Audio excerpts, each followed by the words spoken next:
किसी ने बड़े कमाल की बात कही है, भरोसा खुद पर रखो तो ताकत बन जाती है और दूसरों पर रखो तो कमजोरी बन जाती है।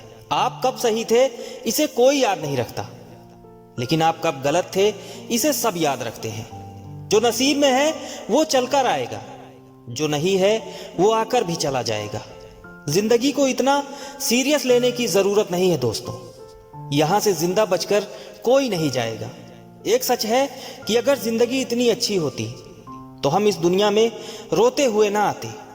लेकिन एक मीठा सच ये भी है, अगर ये जिंदगी बुरी होती तो हम जाते जाते लोगों को रुला कर ना जाते।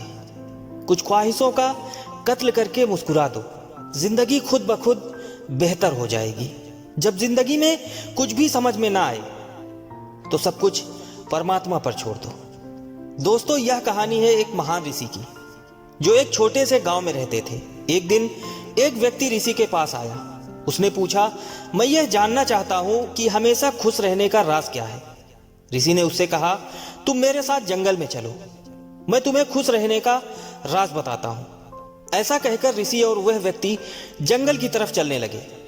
रास्ते में ऋषि ने एक बड़ा सा पत्थर उठाया और उस व्यक्ति को पकड़ा दिया। वह पत्थर उठाकर ऋषि के साथ जंगल की तरफ चलने लगा। कुछ समय बाद उसके हाथ में दर्द होने लगा, किंतु वह चुपचाप चलता रहा।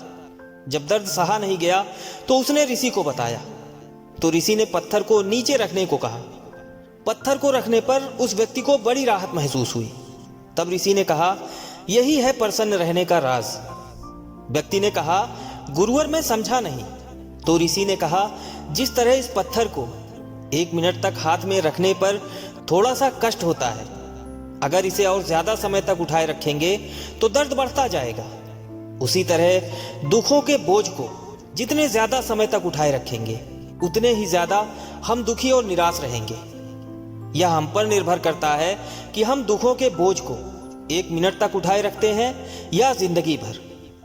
अगर तुम खुश रहना चाहते हो तो दुखी रूपी पत्थर को शीघ्र नीचे रखना सीख लो, और हो सके तो उसे उठाओ ही नहीं। दोस्तों, आशा करता हूं कहानी से आपको कुछ नई सीख अवश्य मिली होगी और यह सीख आपको जीवन जीने में अवश्य मदद करेगी।